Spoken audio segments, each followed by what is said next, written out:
Assalamualaikum warahmatullahi wabarakatuh. Perkenalkan, nama saya Indah Yurfanovia. Saya dari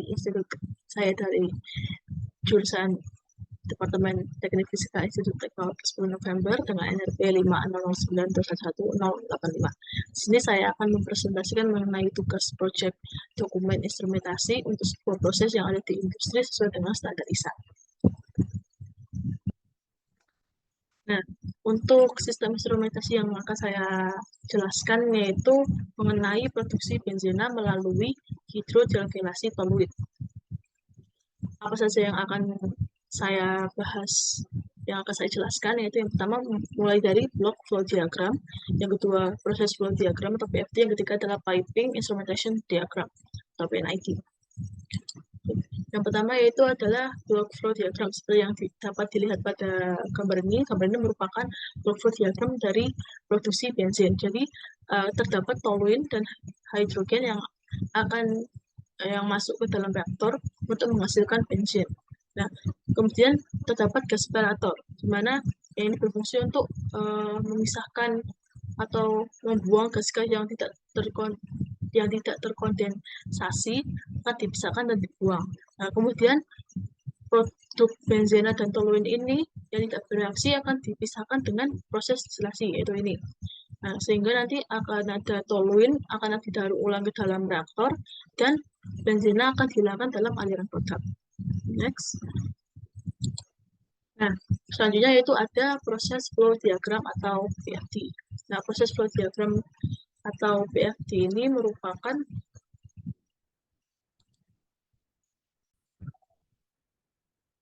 selanjutnya yaitu proses flow diagram. Jadi proses flow diagram atau PFD ini itu menunjukkan atau memberikan informasi mengenai proses-proses apa saja yang ada pada produksi benzena melalui hidrodilgenasi toluid. Jadi dapat dilihat dari PFD ini terdapat banyak proses untuk produksi benzena, mulai dari toluene yang akan masuki toluene storage drum, kemudian akan dialirkan atau dilanjutkan ke toluene feed pumps, kemudian akan dialirkan lagi ke feed preheater, kemudian akan masuk ke dalam feed heater, kemudian akan masuk ke dalam reaktor, dan seterusnya hingga pada proses distilasi sehingga menghasilkan produk benzena. Nah, seperti dapat dilihat sendiri, di sini terdapat simbol bulat dengan setengah lingkaran hitam pada samping kiri yang menunjukkan untuk input proses dimulai. Kemudian akan diakhiri dengan simbol lingkaran dengan setengah lingkaran hitam yang menandakan yaitu menghasilkan output proses yang dihasilkan, yaitu bensin dan biogas. Lanjut. Nah, yang ketiga yaitu piping and instrumentation diagram PNID, representasi benzena. Seperti yang sudah saya jelaskan tadi, bahwa pada PFD itu menunjukkan mengenai proses dari keseluruhan proses dari produksi benzena. Nah, sedangkan PNID itu akan lebih fokus atau menjelaskan lebih rinci mengenai salah satu proses yang ada dari serangkaian proses produksi benzena. Nah, di mana PNID yang saya pilih atau PNID yang akan saya jelaskan yaitu mengenai proses destilasi benzena.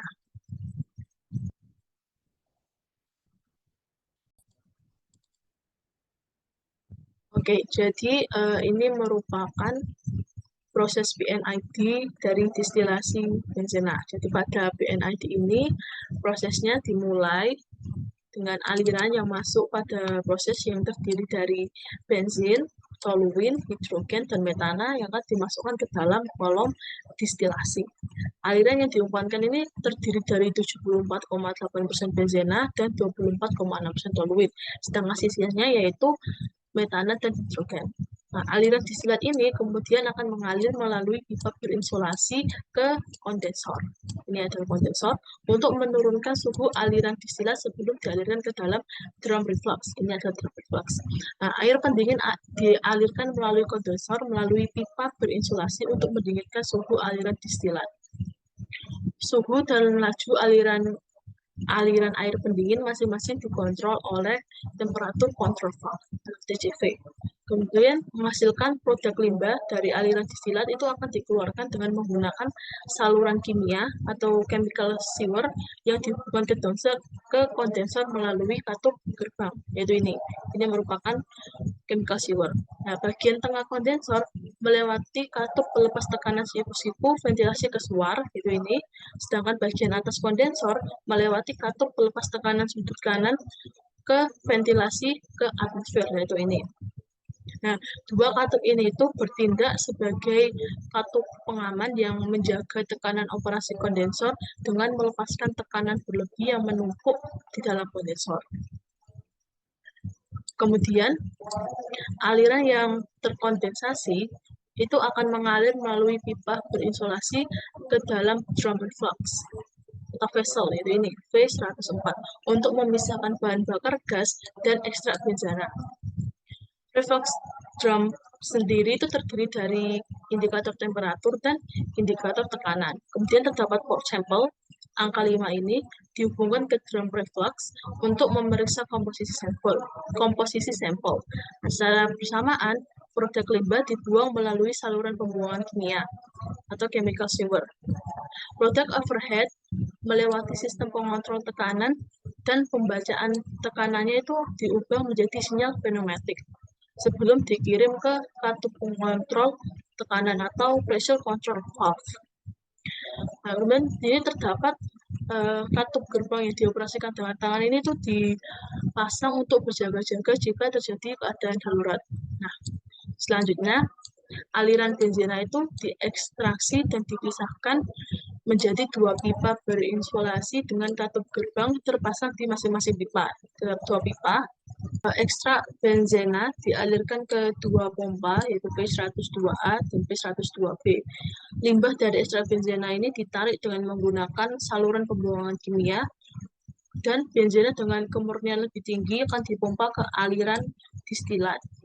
Nah, dan terdapat katup pengatur ketinggian atau level control valve yang terletak sebelum tangki penyimpanan distilat dan dikendalikan oleh electrical system. Aliran distilat kemudian dibagi menjadi aliran reflux dan aliran produk. Aliran reflux itu akan diumpankan kembali ke kolom destilasi. Sini. Katup gerbang yang dioperasikan dengan tangan ini dibuka untuk memastikan aliran reflux kembali ke bagian atas kolom destilasi. Dan sebelum memasuki kolom destilasi, laju aliran reflux itu akan dipantau melalui sistem kendali laju aliran. Itu ini. Digunakan untuk mengontrol laju aliran yang diinginkan masuk ke kolom destilasi untuk proses destilasi lainnya. Kemudian, campuran benzena atau luin di bagian bawah kolom destilasi ini akan dialirkan ke reboiler menuju pipa berinsulasi, melalui pipa berinsulasi. Tujuan penggunaan reboiler ini untuk menghasilkan flux uap benzena sebagai umpan ke destilasi tower. Aliran atas reboiler mendaur ulang campuran kembali ke bagian bawah kolom destilasi untuk destilasi yang lebih lanjut. Reboiler benzena menggunakan strategi kontrol uap untuk mengontrol laju perpindahan panas uap masuk menggunakan sistem kontrol suhu. Aliran uap dapat diatur dengan katup gerbang yang dioperasikan dengan tangan. Selain itu, panas laten steam digunakan untuk memanaskan campuran benzena atau luin di reboiler, kemudian dialirkan keluar reboiler sebagai kondensat reboiler.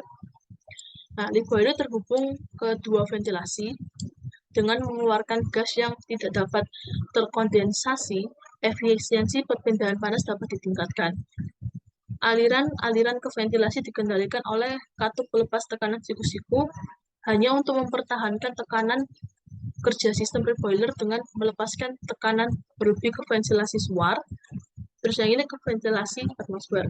Bagian bawah kolom destilasi dihubungkan ke saluran pembuangan kimia dengan katup untuk mengontrol laju aliran. Komposisi aliran ini kaya akan toluena dan akan dibuang melalui pipa terisolasi. Kemudian level dasar kolom dikendalikan oleh sistem pengontrol level yang dihubungkan dengan kombinasi 3 gerbang dan katup kontrol. Sistem ini menggunakan pengontrol umpan balik suhu untuk mengontrol laju aliran air pendingin. Nah, oleh karena itu, pengontrol loop suhu harus bereaksi cepat karena respon yang lambat akan menyebabkan perubahan signifikan pada komposisi distillate dan dasarnya.